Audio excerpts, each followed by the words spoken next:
Aleluia! A paz do Senhor, igreja. Que bênção. Estamos reunidos mais uma vez na presença de Deus. Quero convidar vocês a abrir a Bíblia de vocês no livro de Atos.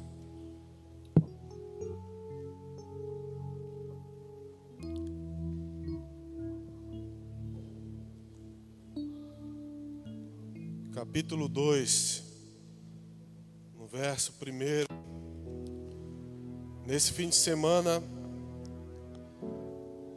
a partir de sexta, mais precisamente no sábado, nós estivemos na nossa conferência, nosso treinamento intensivo de líderes. Quantos aqui tiveram no sábado aqui?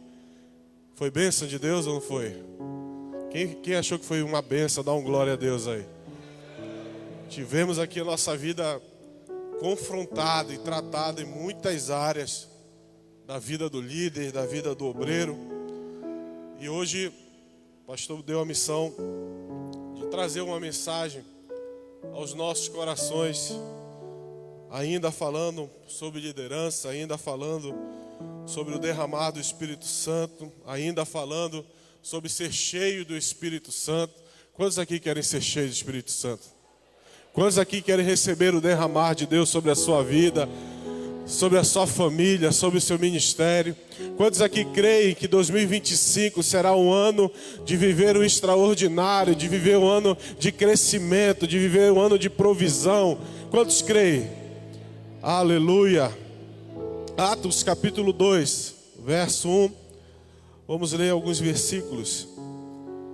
Ao cumprir-se o dia de Pentecostes, estavam todos reunidos no mesmo lugar.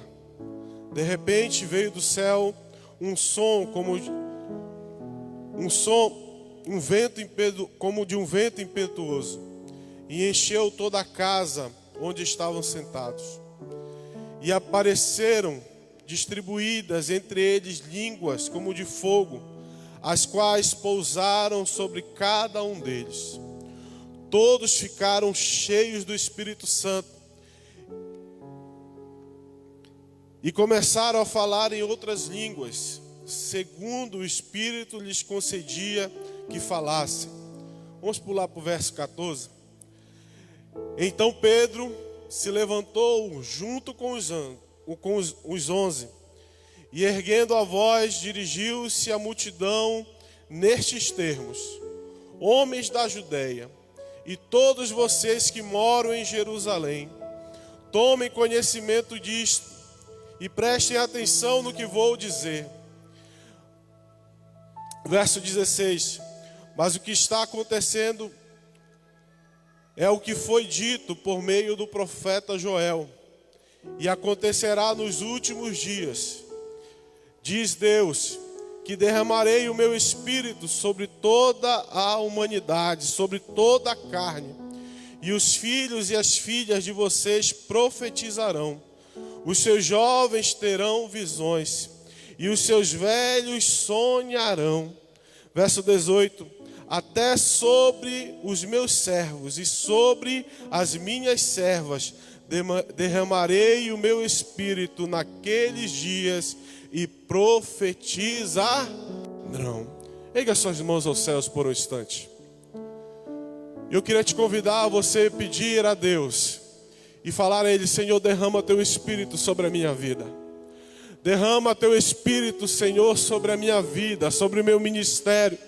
Derrama, Senhor, e me enche com o teu fogo, me enche com o teu poder, me enche com a tua unção, me enche com a tua graça, me enche, Senhor, com a tua unção, Senhor, me enche com o teu sobrenatural.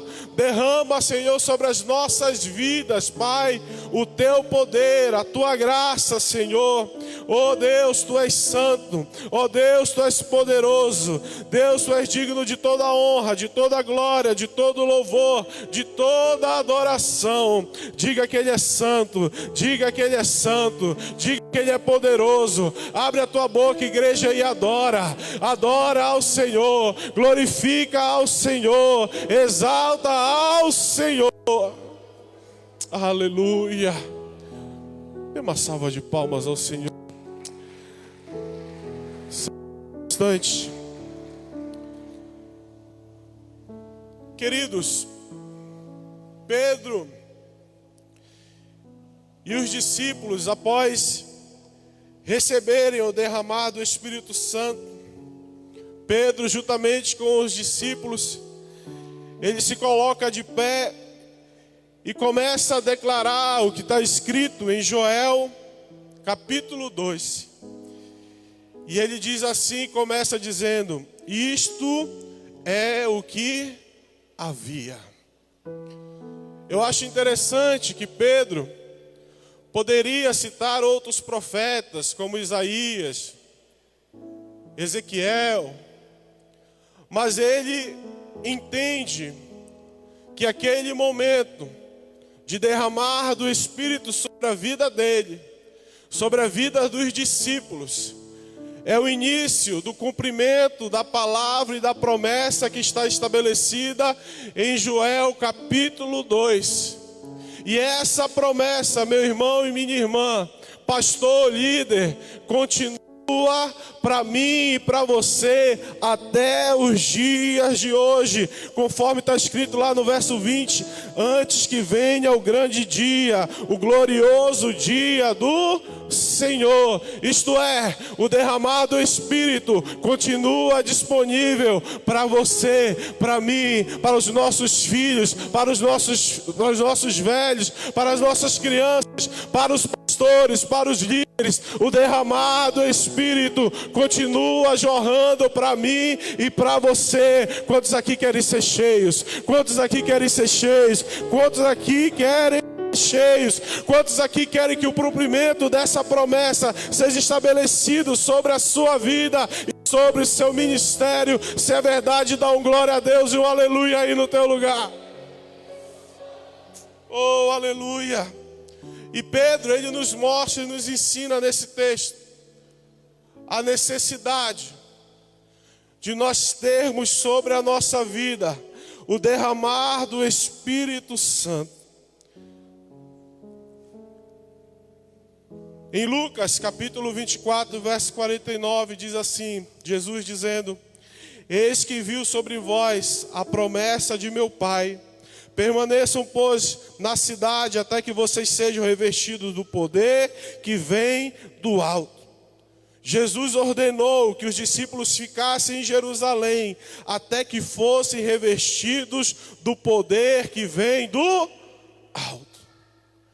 O que é o derramar do Espírito para mim e para você, e a necessidade que eu como pastor, que eu como líder devo ter na minha vida? É a promessa de Deus para mim e para você, que você seja cheio do Espírito Santo, que você receba o derramar do Espírito Santo sobre a tua vida. Essa é a necessidade de todo crente. E se é a necessidade de todo crente, do que dirá de nós que somos pastores, do que dirá de nós que somos líderes? Ser cheio do Espírito Santo, receber o derramar de Deus sobre as nossas vidas. E o que me chama a atenção é o que está em Atos capítulo 1, no verso 3. Jesus esteve 40 dias com os discípulos. Quando Jesus ressuscitou, ele passa 40 dias com os... Quantos dias? Olha essa conferência com Jesus, 40 dias. Depois de tudo que os discípulos viveram com Jesus, antes da sua morte, depois de todo o ensino, depois de toda a instrução, Jesus é levado à cruz, ele morre, ao terceiro dia ele ressuscitou, e durante 40 dias ele teve encontro com os discípulos.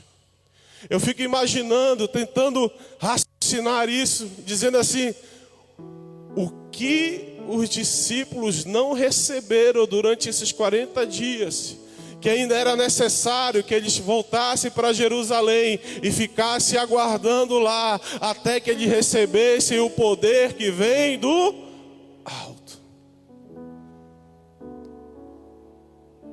Daí a importância de eu e você entendermos a necessidade de recebermos e derramar do Espírito Santo sobre a minha vida, sobre a tua vida, sobre a nossa família e sobre a nossa igreja. Porque Jesus disse: fiquem lá, recebam o poder de Deus, a promessa de Deus. Quantos querem viver esse derramar na sua vida? Agora, para que eu e você vivamos o derramar do Espírito na nossa vida, é necessário nós nos arrependermos. É necessário nós reconhecermos que sem Ele nada somos. Sem Ele nada podemos fazer. Não é porque somos pastores, não é porque somos líderes, não é porque somos bonitos ou fortes, não é porque temos uma conta recheada ou não, é por causa do poder e da graça de Deus. Não é preciso reconhecer, queridos, que se estamos em algum lugar ou de repente em alguma posição de liderança que nos dá algum status ou alguma influência, não é por nós ou por causa de nós. É apesar de nós que Ele nos usa, que Ele nos capacita, que Ele nos enche para vivermos o propósito de Deus nesta terra. Para nós vivermos esta promessa, para nós vivermos o derramar do Espírito sobre a igreja, é necessário que nós nos convertamos ao Senhor. E é o interessante que Joel, capítulo 2, se você voltar lá ao Velho Testamento e você abrir, nós primeiro temos um chamamento ao arrependimento individual,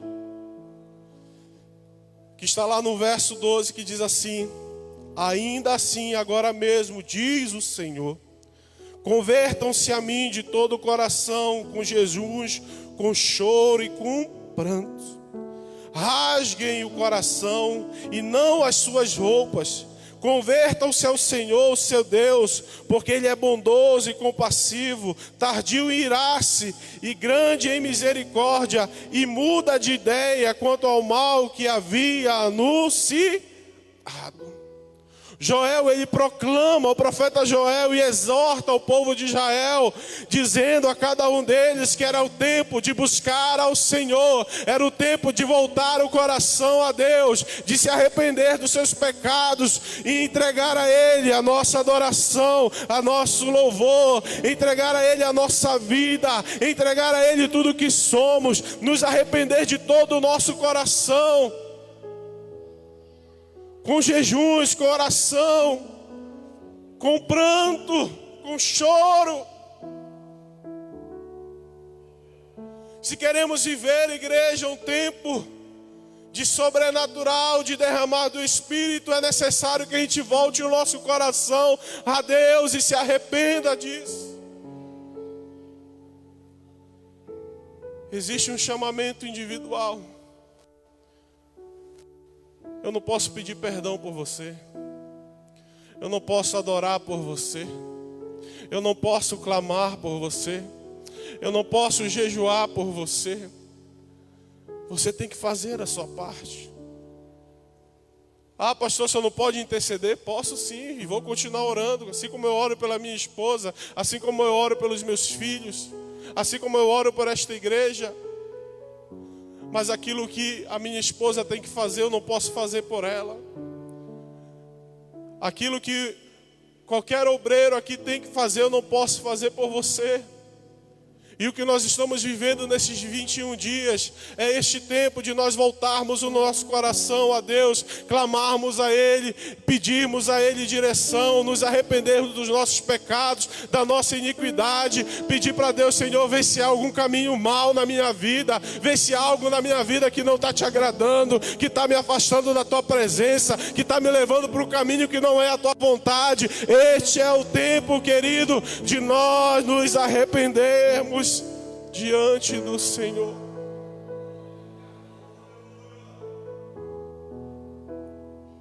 Quantos querem viver o derramado do Espírito na sua vida? Posso falar algo para você com todo amor e carinho? Converta-se. Arrependa-se.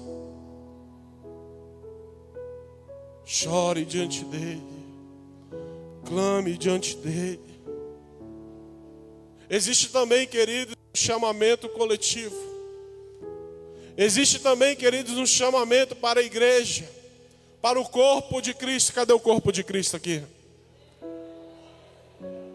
Olha o que diz lá em Joel, capítulo 2, já no verso 15. Toquem a trombeta em Sião, proclamem um santo jejum, convoquem uma reunião solene. O que o nosso pastor tem feito desde o início do ano? Ele está trocando a trombeta. Ele está tocando, está anunciando, está falando. Povo, é hora de jejuar. Igreja, durante 21 dias nós vamos clamar a Deus. Nós vamos pedir direção para Deus. Nós vamos pedir para Deus nos revestir. Nós vamos pedir para Deus nos encher. Nós vamos falar. Chamem todo mundo. Nós vamos jejuar durante esses 21 dias. Reúna o povo, santifiquem a congregação. Você, pastor, está convocando o povo lá para jejuar, para orar? Você está santificando aquele lugar, chamando, reunindo a congregação? Olha o que diz o texto: congreguem os anciões, reúnam as crianças e os que mamam no peito, que o noivo saia do seu quarto e a noiva dos seus aposentos, que os sacerdotes, ministros do Senhor, orem entre o pórtico e o altar e orem. Poupa o teu povo, ó Deus, e não faças da tua herança objeto de deboche e de zombaria entre as nações. Porque o que hão de dizer os povos, onde está o Deus deles? Repare bem, o profeta Joel não dispensa ninguém. Todo o povo, toda a congregação, da criança ao mais velho, do bebê de colo, ele faz referência até àqueles que acabaram de casar. Ei, pode sair do quarto, vem. Todo mundo tem que participar, todo mundo tem que jejuar, todo mundo tem que orar. Se nós queremos mudar essa situação, se nós queremos mudar essa história, se nós queremos ver algo extraordinário acontecendo na nossa nação, na nossa cidade, é tempo de nós jejuarmos, orarmos e colocarmos diante de Deus aquilo que nós estamos precisando, com choros, com arrependimento, com súplicas diante dEle.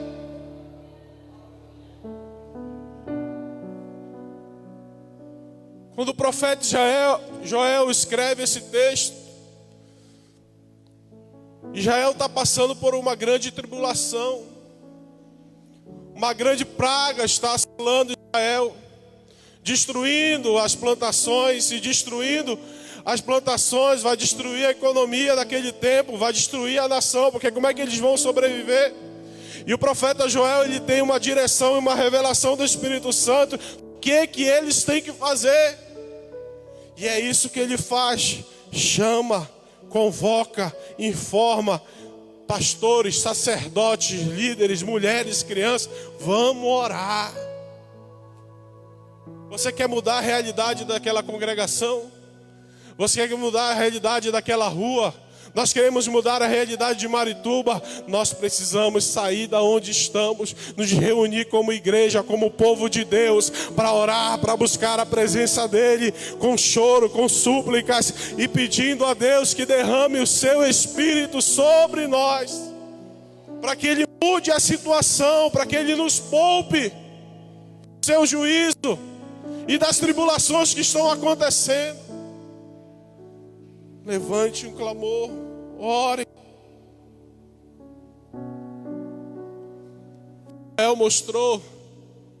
O profeta Joel mostrou a única maneira de mudar a situação. Talvez você já tenha tentado de tudo para ver as coisas diferentes na tua casa, no teu ministério, Mas só existe um caminho, queridos. É o arrependimento diante de Deus. Só existe um caminho, é nós reconhecermos a soberania de Jesus nas nossas vidas. É nós reconhecermos que sem Jesus nós não somos nada.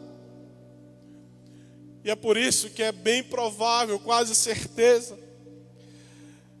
que o profeta Joel, ele era conhecedor da promessa de Deus, feita a Salomão lá em 2 Crônicas capítulo 7, a partir do verso 13. Se eu fechar o céu de modo que não haja chuva, ou se eu ordenar os gafanhotos que consumam a terra, e se eu enviar as pestes entre o meu povo, verso 14, se o meu povo, cadê o povo de Deus aqui? Que se chama pelo meu nome, se humilhar, orar e me buscar e se converter dos seus maus caminhos, eu ouvirei dos céus, perdoarei os seus pecados e sararei a sua terra. É promessa de Deus para a gente, para a nossa igreja. Queridos, eu acredito que há coisas, milagres, manifestações de Deus que só vão acontecer, queridos, que nós só vamos experimentar quando nós estivermos aqui, reunidos, como igreja, como corpo, como congregação. Tem coisas que Deus só faz no individual, mas tem coisas que Deus só faz no coletivo. Quando a igreja está no mesmo propósito, quando a igreja está na mesma unidade, quando a igreja está buscando no mesmo sentido, quando a igreja está unida.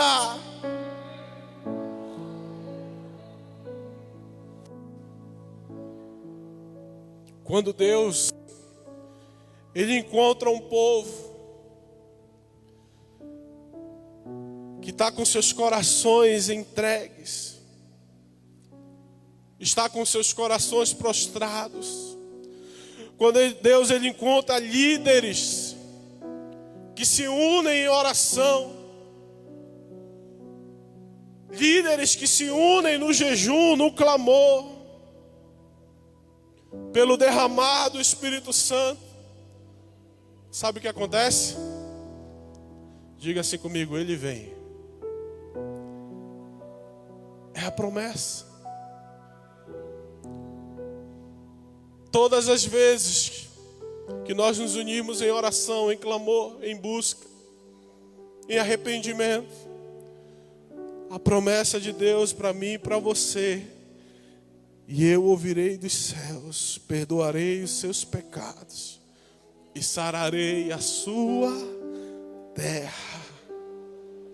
Quando Deus encontra corações prostrados, arrependidos, que oram, que buscam, Ele vem. Ele vem sobre as nossas vidas. Ele vem sobre a nossa congregação.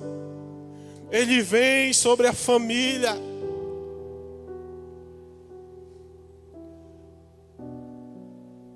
Quantos estão entendendo o que eu estou falando nessa noite? Pega suas mãos aos céus por um instante. Eu quero exercitar isso com você. Durante um minuto, adore ao Senhor.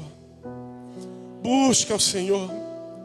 Peça para Ele derramar o seu Espírito sobre você, sobre esta igreja. Peça para Ele derramar a sua graça, a sua unção. Peça para Ele se revelar a nós nessa noite. Peça para Ele distribuir sobre nós os seus dons. Peça para Ele distribuir sobre nós o seu poder, a sua graça. Peça para Ele nos encher. Fale assim: Senhor, derrama sobre nós. Derrama sobre nós. Nos enche com o teu poder. Nos enche com a tua graça. Nos enche com a tua unção. Senhor, estamos aqui. Senhor, estamos aqui orando, buscando, clamando a Ti. Perdoa os nossos pecados. Perdoa a nossa iniquidade. Perdoa a nossa frieza. Perdoa, Senhor, a nossa murmuração. Perdoa, Senhor, a nossa reclamação. Perdoa, Senhor, as nossas desculpas. Perdoa-nos, Senhor. Perdoa-nos, Senhor. Perdoa-nos, Senhor. Só Tu, Deus, para mudar a nossa realidade. Só Tu, Deus, para mudar a nossa situação.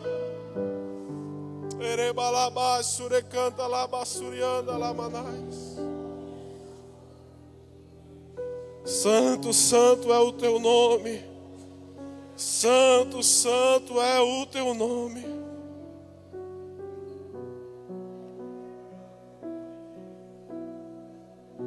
Santo, santo é o Teu nome, Senhor. Santo, santo é o Teu nome. Voltando para o livro de Atos, no capítulo 2, nós começamos a presenciar o cumprimento dessa palavra e dessa profecia feita por Joel. Em Atos capítulo 2, verso 1, ao cumprir-se o dia de Pentecostes, estavam todos reunidos no mesmo lugar. Repita comigo, todos. Repita comigo, todos. Mais uma vez, todos. Aonde os discípulos estavam, eles não estavam separados, dispersos. Eles estavam todos no templo. Quando Jesus mostra a eles o que fazer, vão para Jerusalém, fiquem lá. E o texto diz, e eu vejo aqui uma obediência dos discípulos, porque de repente algum podia dizer assim, Deus mandou, mas eu vou ficar ali, vou fazer o que dá na minha cabeça. Se nós queremos o derramar do Espírito sobre a nossa vida, nós devemos ser obedientes àquilo que Jesus está falando. Os discípulos estavam todos reunidos no mesmo lugar. Fazendo o que, pastor? Aguardando o cumprimento da promessa de Jesus.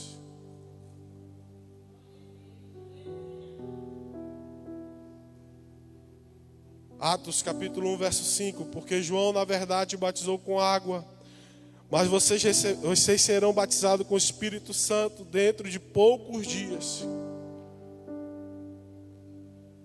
Quantos dias depois eles foram cheios? 10 dias. Jesus não diz a eles quanto tempo isso ia acontecer, mas a Bíblia nos informa que ao 10º dia eles foram cheios. Nós estamos no 8º dia de jejum e oração. Talvez tem gente aqui que já foi cheio no primeiro dia. Talvez tem gente que foi cheio no 5º dia. Talvez tem gente aqui que foi restaurado, transformado, que recebeu o derramado do Espírito Santo hoje. Mas talvez você receba só no 21º dia. Pastor, o que você quer dizer com isso?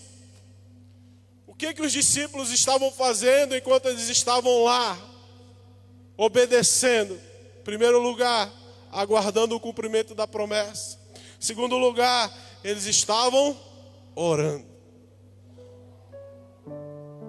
No verso 14 do capítulo 1, todos estes perseveravam unânimes em oração. Todos unânimes, todos em unidade, todos faziam a mesma coisa, no mesmo propósito, perseveravam unânimes em oração.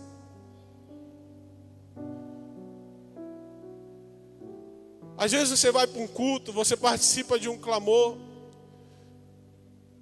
e tem gente que parece que não acontece nada. Tem gente que parece que não sente nada.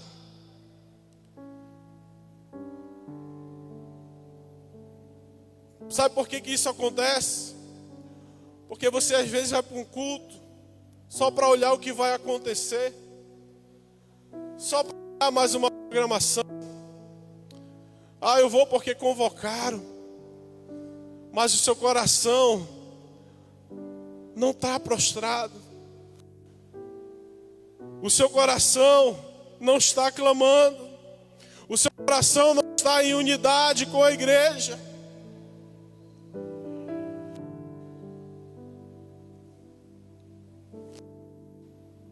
A segunda coisa que eles faziam, eles estavam louvando. Lucas capítulo 24, verso 53, estavam no templo louvando a Deus. O que eles passaram todo esse tempo, pastor? Orando, louvando, clamando a Deus, buscando ao Senhor, orando, louvando. E o texto diz, lá em Atos capítulo 2, verso 4, que todos ficaram cheios do Espírito Santo. Repita comigo, todos. Todos. Todos. Eles buscaram a Deus em unidade. Eles buscaram a Deus juntos. Eles buscaram a Deus no mesmo propósito, clamando e buscando e aguardando a promessa de Deus. Querida igreja, se queremos todos ser cheios do Espírito Santo, que não escape nenhum de receber esse derramar, todos precisam buscar a Deus, todos precisam buscar a face do Senhor, todos devem se prostrar e nenhum ficará de fora desse derramar de Deus.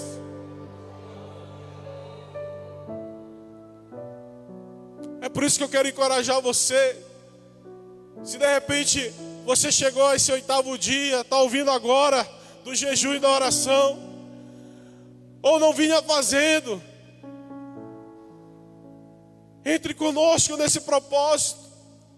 Entre conosco e creia no derramar de Deus sobre a tua vida, sobre a tua família e sobre o teu ministério.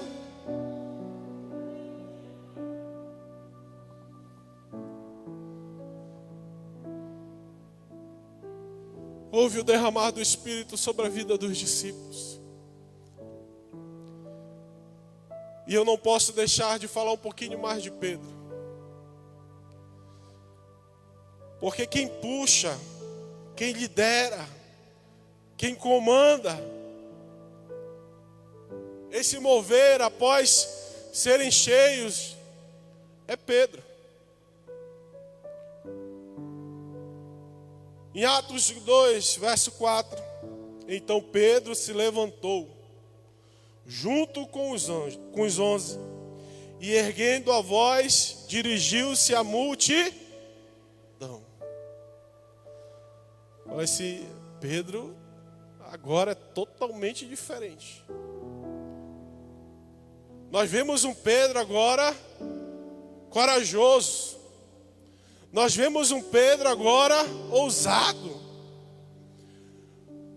Nós vemos um Pedro que se levanta e vai falar agora diante de 3.000 pessoas ou mais. Nós estamos vendo agora um Pedro que recebeu o derramar do Espírito Santo e ele se posiciona, porque o texto diz, Pedro se colocando de pé. Ele toma a frente e proclama ao povo. Agora, quem era esse Pedro até receber esse derramar? Nós vamos ler lá em João capítulo 18, em Mateus capítulo 26, quando Jesus é preso e é levado. As pessoas no templo, na rua, começam a confrontar Pedro. Mas não é tu, discípulo? Não é tu que andava com Jesus? E Pedro covardemente dizia, não sou eu. Porque Pedro era um dos mais conhecidos. Pedro era conhecido do sumo sacerdote. Então logo ele foi reconhecido. E esse Pedro que anteriormente disse a Jesus que amava, que nunca iria traí-lo, agora é o Pedro que nega, é o Pedro que é covarde, é o Pedro que foge, aquele Pedro que diz assim: Senhor, se for necessário, eu vou morrer por ti.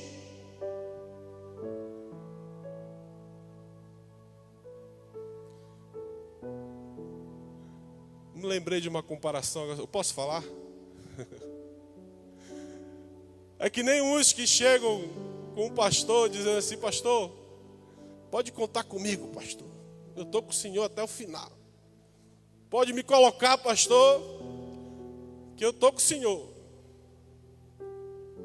Aí quando o pastor chama o primeiro desafio: ah, pastor, não dá porque tem isso, tem aquilo. Ah, pastor, não dá porque eu não consigo, eu não tenho recurso. Ah, pastor, não dá porque eu não sei falar. Ah, pastor.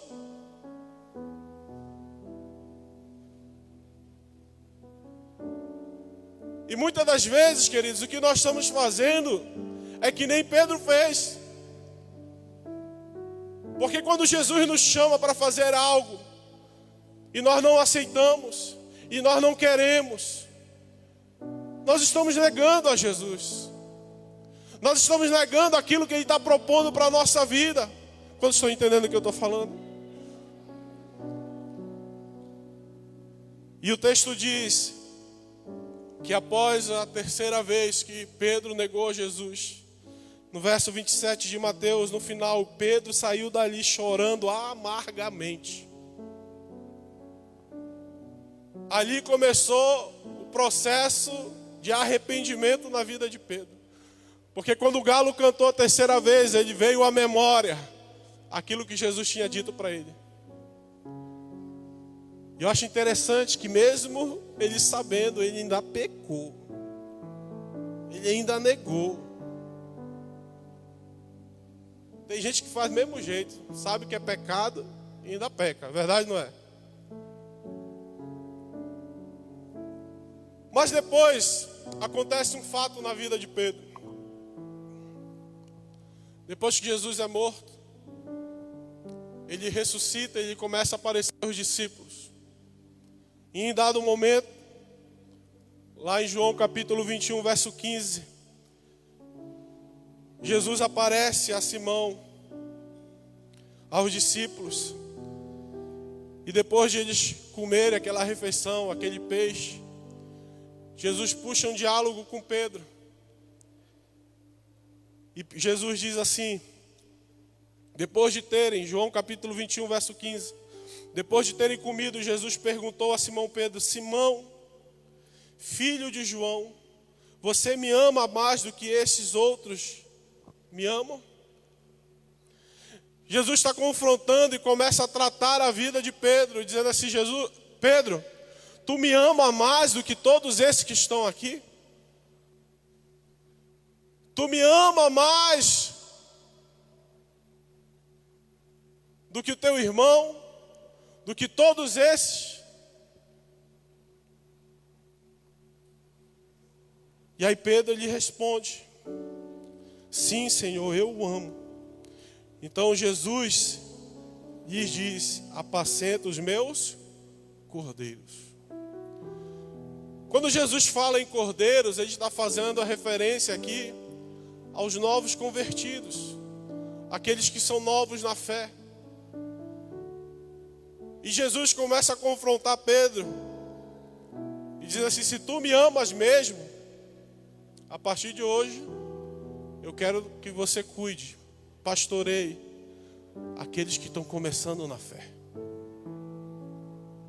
Depois Jesus continua e pergunta pela segunda vez: Simão, filho de João, você me ama mesmo? E ele respondeu: sim, Senhor, sabe que eu o amo. Jesus lhe disse: pastorei as minhas ovelhas. É agora Jesus dizendo para ele: se tu me amas mesmo, de forma incondicional, porque se você pegar na origem da palavra, Jesus está falando aqui do amor ágape, do amor incondicional. E assim nós devemos amar a Jesus de forma incondicional. Independente do que aconteça ou do que está acontecendo, o nosso amor é a Jesus, a nossa adoração é a Jesus. Pode estar caindo chuva de pedra lá fora, o nosso amor é a Jesus. Eu creio no teu poder, eu creio na tua soberania, eu creio no teu governo, eu creio no teu poder.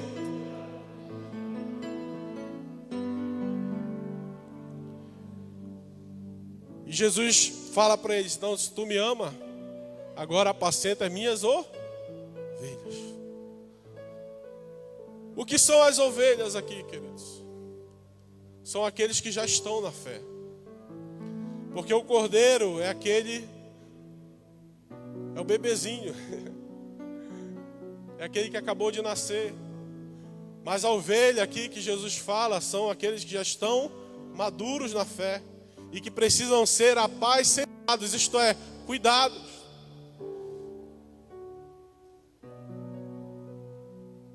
E pela terceira vez Jesus pergunta: Simão, filho de João, você me ama? Pedro ficou triste por Jesus ter perguntado pela terceira vez: você me ama? E respondeu: Senhor, sabe todas as coisas. Sabe que eu o amo. E Jesus disse: apacenta as minhas ovelhas. Jesus aqui, ele trata a vida de Pedro. Como assim, pastor?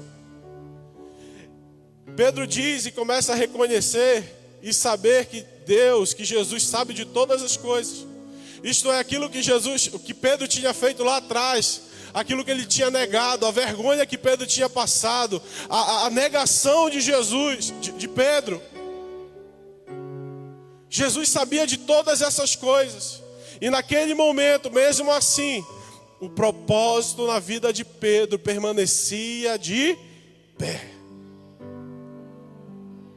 Apesar de Pedro ter errado, apesar de Pedro ter falhado, era Jesus dizendo para ele: eu sei do teu erro, eu sei o que tu fizeste, mas o propósito na tua vida continua de pé. Porque Jesus fez isso com Pedro? Porque ele carregava a culpa de ter pecado, de ter negado a Jesus. E naquele momento era Jesus dizendo para ele: Pedro, eu te perdoo, o propósito permanece de pé, apacenta as minhas ovelhas, cuida do meu rebanho, cuida daquilo que eu estou deixando nas tuas mãos. Fique de pé em nome de Jesus.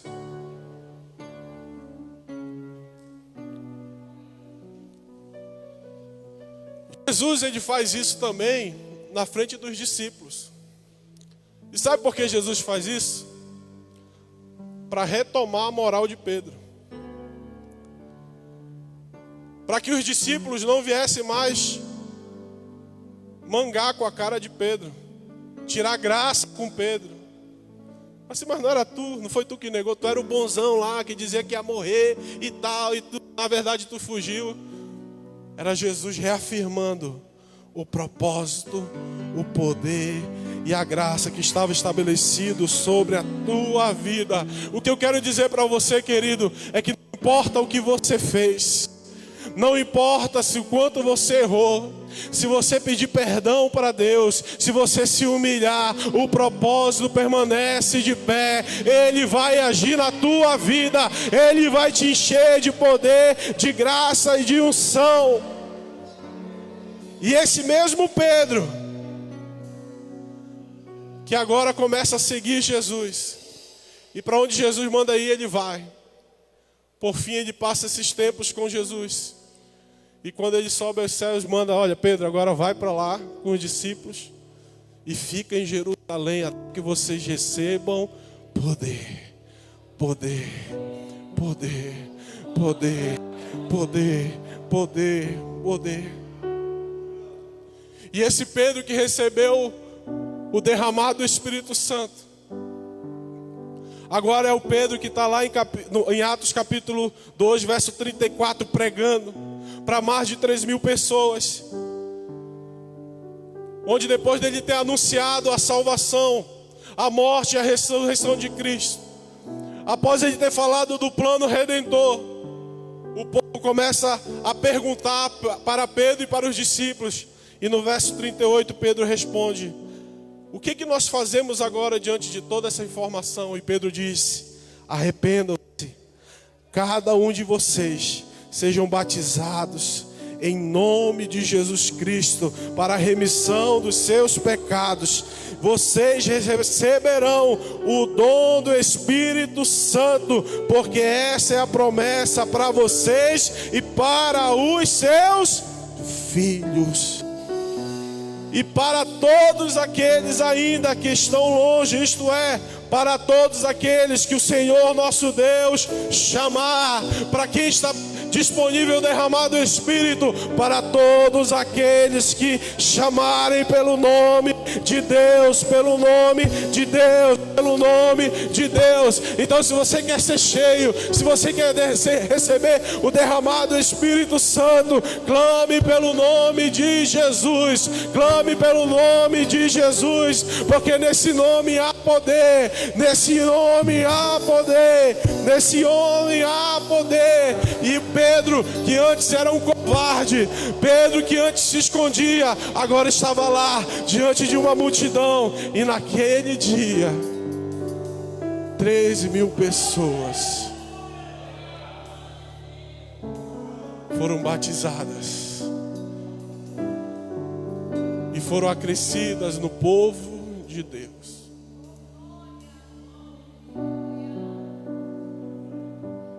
Eu vou ser bem sincero com vocês. Eu lendo esse texto, eu perguntei para Deus hoje: Senhor, o que falta em mim, Senhor? O que falta na tua igreja para nós vermos isso acontecendo?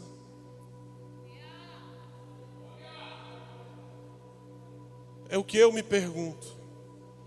E é o que eu vou buscar e continuarei buscando.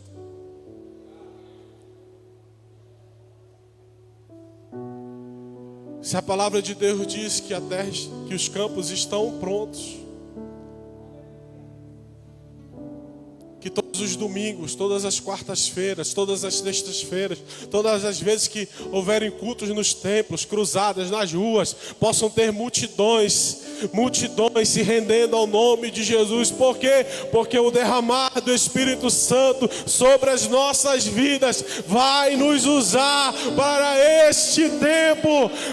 Aquilo que Joel determinou e profetizou está estabelecido para nós hoje. Tome posse dessa promessa, tome posse desta palavra sobre a tua vida e sobre o teu ministério.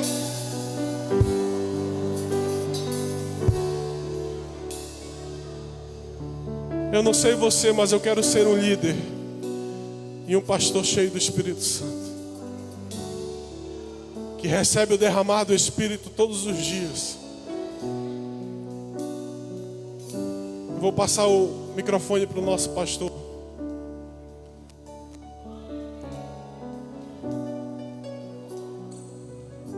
Mas eu queria convidar, quantos aqui querem receber mais do Espírito Santo? Quantos aqui querem ser cheios? Eu vou me ajoelhar aqui na frente, vou pedir para o nosso pastor orar por nós. Se você quer se derramar na presença de Deus e dizer: Senhor, enche a minha vida, quero te convidar a vir aqui na frente. Nós vamos terminar esse culto orando, clamando ao Senhor, porque o derramar do Espírito está sobre nós. E nós cremos nesse derramar sobre as nossas vidas, trazendo sobre mim um novo amanhecer. Oh, aleluia, aleluia, aleluia. Eu quero viver algo novo. Faz meu coração arder de novo, fazendo todo medo desaparecer, trazendo sobre mim um novo amanhecer. Eu quero viver algo novo. Vem me visitar hoje aqui.